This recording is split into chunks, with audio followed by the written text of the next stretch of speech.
All right, guys. For the game, we got Oren Burks will be questionable and Kalia Davis questionable. Go ahead. So that's pretty good news on Debo. What does it mean just to have him not, be a factor as far as the injury report? It's huge. I mean, a little scary at the beginning of the week, but the fact he was able to go full go today and no restrictions on him is definitely a good thing for us. What are the injuries with Burks? Burks had a collision yesterday, so he's got a shoulder. What are you seeing there? Excuse me, running back Jahmyr Gibbs. Are there any similarities to Christian just with the traits and size and all those things? Yeah, I mean, they're both really good backs. I mean, he's a rookie in this league, but everyone knew, saw him coming out of college, how good he was going to be. He's just getting started. He's going to have a hell of a career. The speed he has is as good as anyone's. But he also run hard, can make the cuts, and he's got another good back to pair with him. Now, was Debo, was it just a pain tolerance thing, just waiting for pain to go away kind of thing? Yes, yeah. What did you learn from Brock on Saturday? Nothing that we don't already know. I mean, thought it did enough to win us that game. He was a stud at the end, especially on that final drive, and same guy he's been every day. Coach, in December, you said about Brock that, and also other players, that you'd rather have a player that's hard on themselves than the other way around.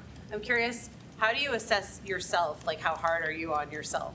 You should probably ask people who know me well, but I think I'm pretty hard. Have you had people that know you say, I think you're too hard on yourself? Yeah, I think if you're not hard on yourself, it's kind of hard to put in the work and stuff that it takes, I think, to be an NFL coach. And I think most of us are pretty hard on ourselves. We're kind of perfectionists because it's kind of, how hard it is to win games for everybody. So you demand a lot out of everybody, just like you demand a lot out of yourself. So it's a very fine line in winning and losing. So you question every single thing, every single moment, and that always starts with yourself. We won't talk to you, Kyle, until the end of the game.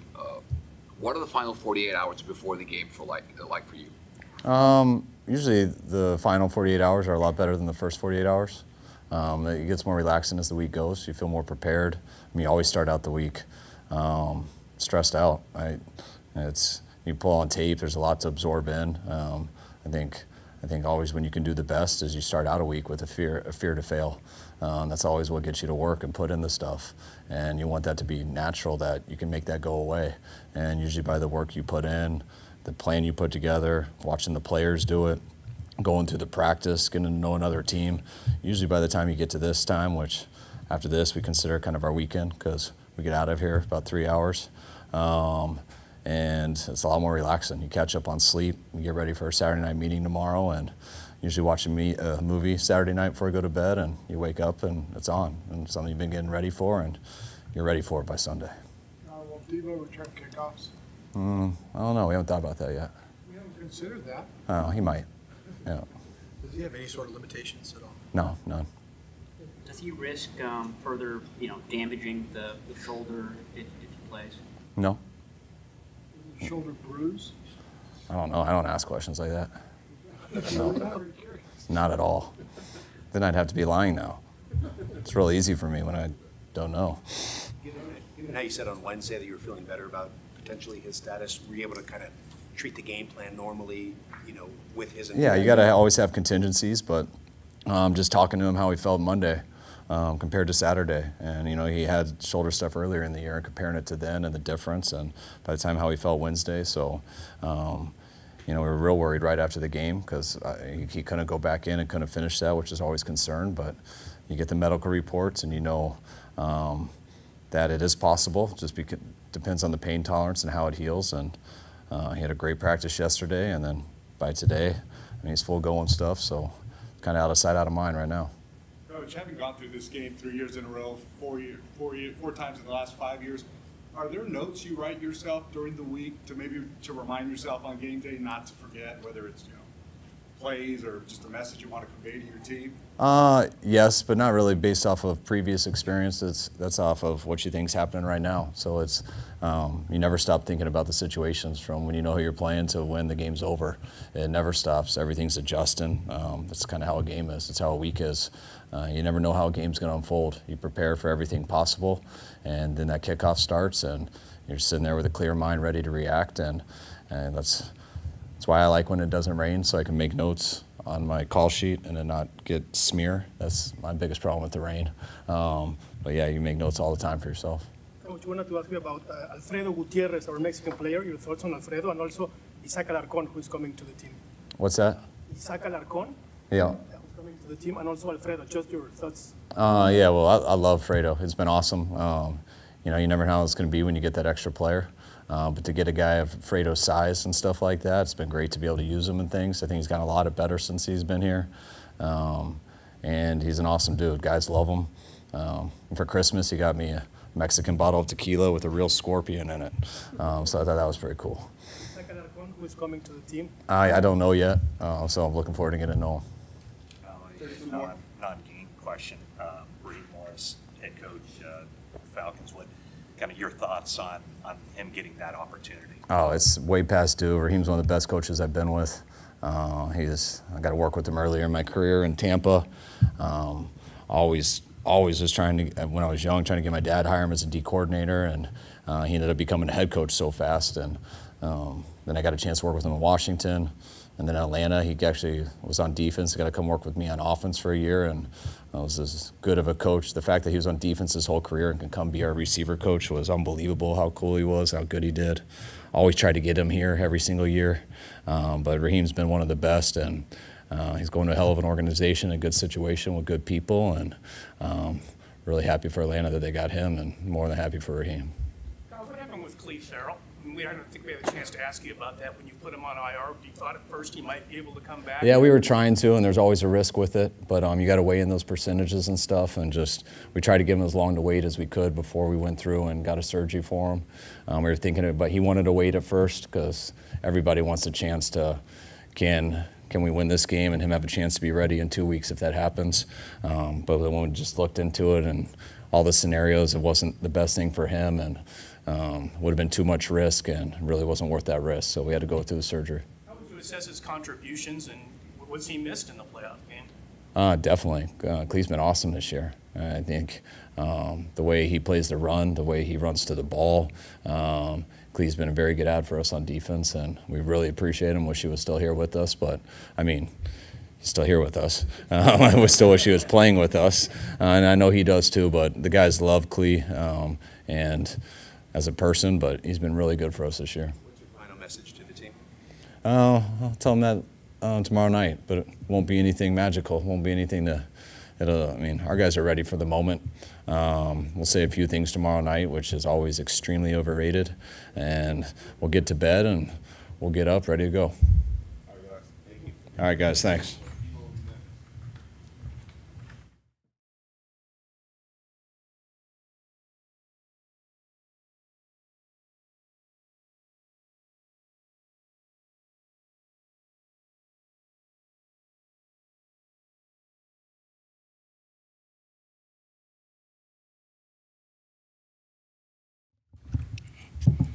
How much work was it for you to just get yourself physically ready for this game? Bro, it's like right when I figured out it wasn't the same thing as the Browns game, it was kind of a relief because I know it wasn't a fracture. It was just like a deep bruise or whatever, but I'm talking about countless hours in here day in and day out just to get where we at right now.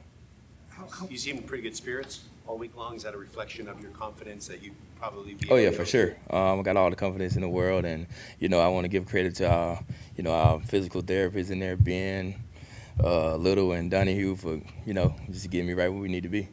Can you explain what kind of pain you were dealing with and how it maybe subsided as the week's gone on here? At the time, it was hurting like really bad. I was kind of scared a little bit. Like, I thought I had fractured it again, and I was just all over the place then. In a big game like that, like I had millions of emotions on the sideline, trying to kind of hold them together for my team, and just to see them get the dub and stuff. I mean, that was kind of relief as well, just to know I have an extra week just to figure out what was going on. And we went and got an MRI, and everything showed up negative, and it was just a deep bruise, and it was kind of painful at the time. But as the week on, like I just said, them doing a good job getting all the pain away, getting all my motion and strength back, and I feel like they did an outstanding job. How do you play as physically as you do, but still trying to protect yourself? I ain't protecting nothing. What does it say about your team and the way they were able to come back in your absence? Oh, that was that was amazing with how the game was going. You know, every game has its ups and downs, and you know, you got all the naysayers about Brock this, Brock that, this, that, and the third. But when Brock best was needed, he went out there and capitalized on the long drive. You know, the receivers going out there making plays, Kittle from Christian, and you know, it all started with the O-line, and they just went out there and did what they were supposed to do. What do you respect about the Lions? Say it again? What do you respect about the Lions? They're winning. They playing good ball, and you know they made it this far. So obviously they're a good team, but you know everything got to run through Levi's. You guys have you've been on this stage so many times. I mean, I can answer 2 questions at one time. You've been on this stage so many times in the NFC Championship game. How important is it for you to break through, and how much did that play a factor? This being like, I got to get back from this one. With a game like this, you know, like got to put everything on the line because we've been here for the last 5 years, and 3 years we fell short, and then 1 year we fell short of the Super Bowl. It's kind of like, what is it going to take, you know? And I feel like we got all the things that we need in this building, from Jed, John, and Kyle to all the players. So I feel like it's all hands on deck, and we know what's at stake. Did you learn anything from Brock on Saturday night? Not really, because I mean, I've been around him for 2 years now, I feel like forever. But, I mean, he's never, like, uptight, or, you know, the moment is never too big for him. He's always poised, cool. Even though I wasn't in the huddle, like, I can see it, and I can see, like, how the guys are reacting to the things that he's saying. But, you know, with Brock being the commander of the huddle, like, you have no choice but to listen and just follow his lead, and he went out there and did a great job. Well, what's more stressful, being on the field when the game is on the line or being on the sideline watching? Nah, being on the sideline was that was different, because it's like you can't do like nothing you can do besides encourage your teammates and just try to give them all the energy and all the everything they need to win. So I think it's more stressful just standing there watching, for sure. How do you control your emotions when you got a guy like Chauncey Gardner-Johnson, who you guys have had that back and forth on social media? Don't pay that no mind, man. He just got to come in and strap it up. What can you say about Jawan Jennings' contribution when you went out? He came in, made big catches. He blocked the guy to the Gatorade. That's just what we see from Jawan, like, day in and day out, like, throughout camp. And, you know, it's only a matter of time. You know, we call it 3rd and Jawan. You know, most of the time we're going to Jawan on 3rd down. But, I mean, I wasn't shocked at all with the plays that he made and the things that he's capable of doing, because, I mean, I can go back to college when we played him. When I was in college, we played him every year, and, like, just seeing how he developed from then to now is just amazing. What feels different about this NFC Championship run versus the other 3 you've been a part of? Kind of feel different because we got home field advantage. You know, 2019 we had the home field advantage, we won, and 21, 22 we on the road, backs against the wall. And, I mean, it's still against the wall right now because, you know, we got a great team coming in, and just got to be prepared for everything. Just hopefully we come out on top. What's the key to the game, Debo? Do what we've been doing all year long. Sustain drives, not turning the ball over, converting on 3rd down. You know, defense being our defense for us, like being physical and then going out there and getting turnovers. Does it feel different because you might have missed it because of the injury and now you won't? You said might. I'm not missing it. Going to the combine over the last couple of years, you hear a lot of players say that they model their game after you and just the way you play and the bully mentality. Do you kind of see a little bit of yourself in Amon-Ra St. Brown and maybe how you've impacted that next generation of receivers? Honestly, like, no offense to Amon St. Brown, he's a great player, but we don't too much, as an offensive player, we don't really pay too much about the other offense. It's all about what we can do and how we're going to attack their defense, just like they plan on attacking ours. That's good. Thank you. Thank you. Peter, what about Brock? Arik and Brock, I can't tell you the order right now. But not now.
after the game? Did you feel better than you came on? Feel great. Excited to get back out there and, get a win and earn another week with my team. So feeling good going into this game. How's this game different than the other 3 games, NFC Championship games, for you?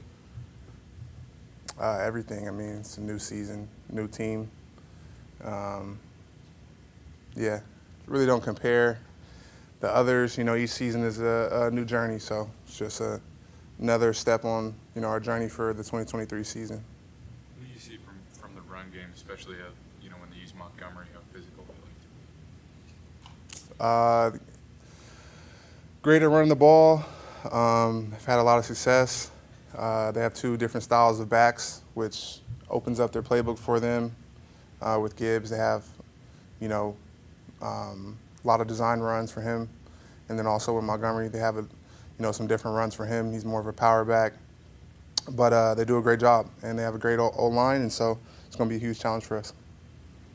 Arik, you're one of the only guys on the team that was here before Shanahan came. I'm curious what you remember about his arrival and kind of how he communicated his vision for the team at the time. Yeah, it was when he came, he brought a new energy, a new sense of urgency, and definitely was a change in the culture. It was a lot of hard work, and everyone was trying to prove that we deserve to be here. When they got here, and so it was a new energy around the building, and it was good though. We had instantly when he came in, he talked about building a brotherhood and how the best teams are the closest teams, and how we have to treat one another. And we put a lot of hard work in to get us to this point where we've got to turn around and been winning a bunch of football games. You played Jared Goff quite a few times over the years. How has he evolved? How is he different than when he was with the Rams? I think it's pretty similar in terms of the player that he is. I think he was a good player when he was with the Rams as well too. I think that whenever as you continue to get older and you go through more experiences in your career, of course you get wiser and you get hardened, and I'm sure that situation of him leaving LA had a big impact on his career as a player and mindset and all those different types of things. And so in terms of like football, just being a football player though, I think he's been a great quarterback in this league, which he continues to show. So. Arik, I wonder about the battle that Coach Holland is going through. How does that kind of inspire you and inspire your teammates? It's always been inspiring, for us throughout these years. He's a great energy around the building and a big part of our success. And, he's also takes the time out to talk to us and, mentor us about, football and stuff off the field too. So I would consider we have a great relationship, and it's been great having him here and having a man like that who, has played in the league, had a lot of similar experiences as us, fighting through adversity. He's on the coaching side now, and a lot we can learn from him. So definitely a huge blessing to have him, be a part of our staff. I think some of us, maybe many of us, watch too much movies and think tomorrow night's speech from Coach was going to be a big rah-rah speech. He said it's really not like that. You guys not need that type of motivation? Yeah, if you got to get motivated to play an NFC Championship, I don't know what to tell you at this point. Everything's on the line. Everything you work so hard for to, earn the right to extend your season and go to the Super Bowl. So I don't think guys need too much motivation. What's your routine like in the final 48 hours before a game like this? Routine's the same. Try to get some rest. Take care of my body. Wake up in the morning, get moving around. Head over to the stadium early. Get moving around. Get treatment. Finishing up on some last film, or reviewing my assignments, and then getting my mind right to take the field. saw Debo, he's 100% good to go. How does his presence change the locker room on game day, and then a game like Sunday specifically? Debo is one of the best players in the league, and so having him on our team, and having him on the field, we feel his energy when he's making plays. He's inspiring us on defense as well too, because of how he plays his position and delivering punishment to opposing defenses. So having him out there is going to be great. A couple more, Eric. Is there a game this season, and maybe it was the last game, but where you were just really proud of the way the team kind of came back, whether it's from a loss the week before or anything like that? I think there's been a lot of ups and downs, throughout this year, just like with any season. I think everybody thought the sky was falling when we lost 3 in a row, and we responded pretty well to that. We got beat Christmas game in front of the world. How we responded to that, to be in this position. So, there's always ups and downs throughout a season. I know that we have a resilient group that starts with our culture and our foundation, and we just play football. We love playing football, and no matter what happens, we're going to keep going. Anything else? Thanks, Eric.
comes to trying to diagnose when the Lions are going to be bringing pressure, what kind of distinguishes them, how they do it, as opposed to some other teams you might face?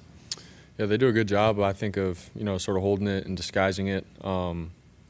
There's a lot of looks where it looks like it's just a base coverage, and all of a sudden they're bringing guys from different directions and stuff. When they do blitz, like they have certain coverages that are behind their blitzes, but like I said, they do a good job with bringing different guys and sort of holding their water and not showing it. So I think that's the difference, really.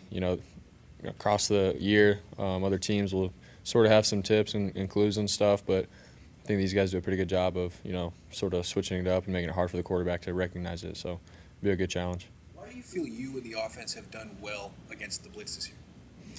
I feel like, we usually go into it having a good plan. And so the minute they do it, and if we're on it, I think it's sort of like a high risk, high reward kind of thing for both sides. If we're ready and have a good plan for it, all it takes is like a 5-yard throw or something, and we could turn it into a big gain. They're a couple guys short.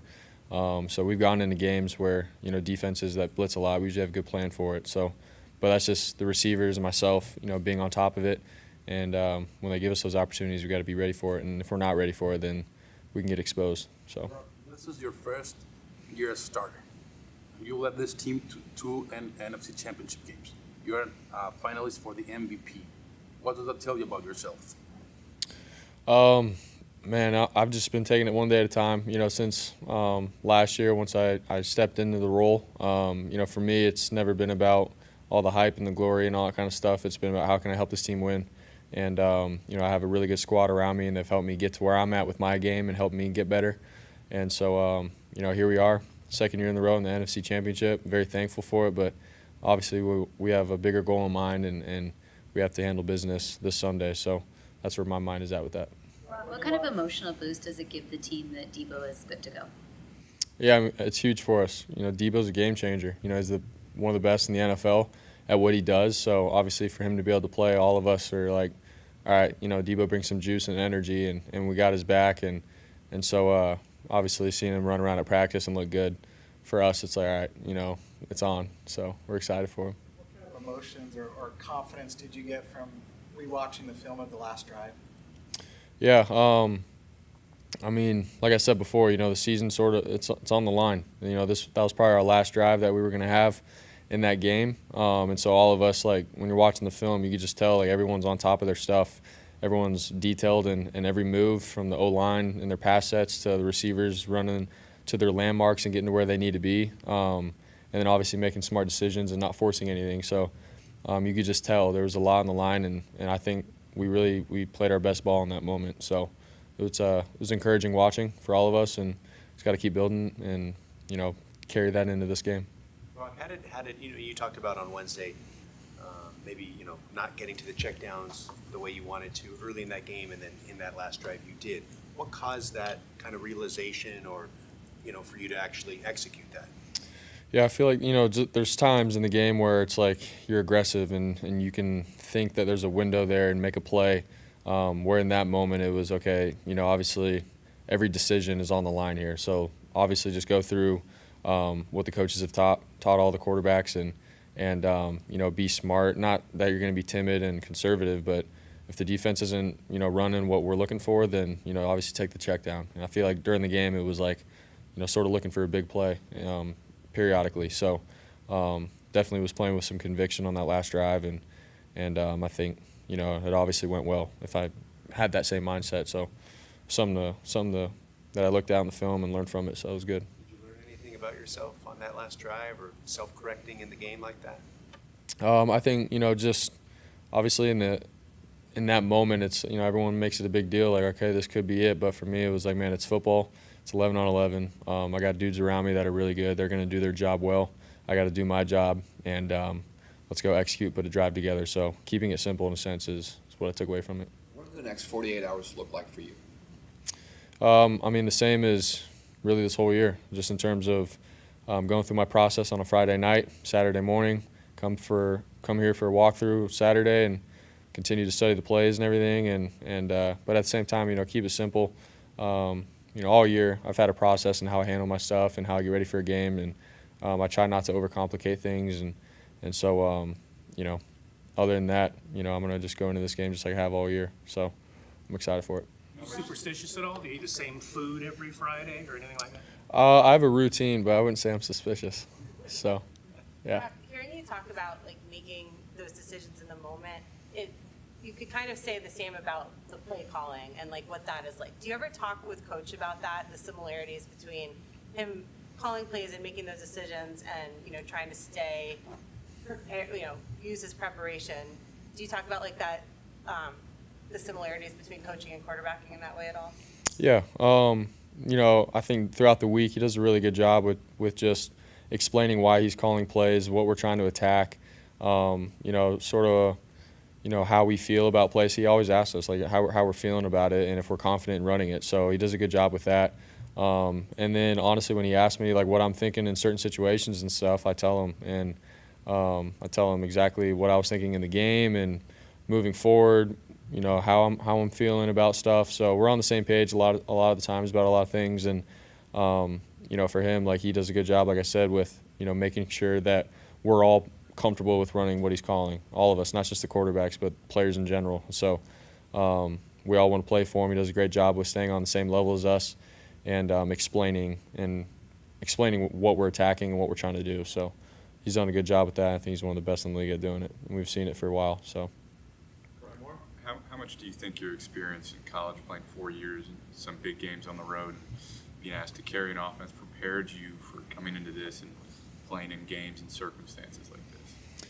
Yeah, I think you know, it was good, man, to play 4 years of college ball and, like you said, go and play in different environments and stages and levels of, you know, the games being on a higher level. So for me, I took a lot away from those kind of games. I think it helped sort of build me into who I am, just in terms of, you know, finding out what I do good and what I don't and how it can be better. So I definitely remember a lot of games where I feel like it was a high-stake game and how I performed, and so I can sort of go back to those experiences and remember, like, man, I should have done this better, or I remember I did do that well. So for this game, NFC Championship, you know, I want to keep it simple, not blowing it out of proportion in my mind or anything, but you know, at the same time, sort of have some juice because, like, man, this could be a once-in-a-lifetime opportunity. So got to be excited about that more than anything, too.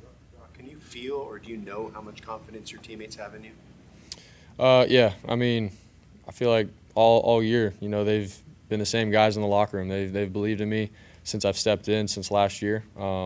And throughout the year, I feel like I've grown and we've all grown together. So definitely blessed to have these guys in the locker room with me, and they definitely have my back, and through the good and the bad. We've been through some stuff this year, and it hasn't all been pretty.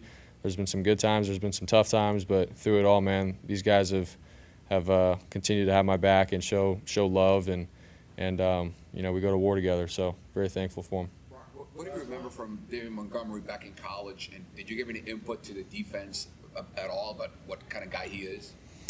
Yeah, I mean, David was one of the hardest workers I've ever been around. You know, that's the kind of guy that just doesn't go down easy. He's always moving his feet, explosive, great quick cuts. And this week I haven't really been able to talk to my defense about that. I mean, they've seen him, I think, a lot just the last couple of years when he was in Chicago, so they know who he is. But, yeah, I have nothing but love and respect for David and what he's done, and it's a tough dude to get to. Like, he's mentally strong, he's tough, he's physical, and yeah, it's going to be a good challenge to go up against him again. Thanks, guys.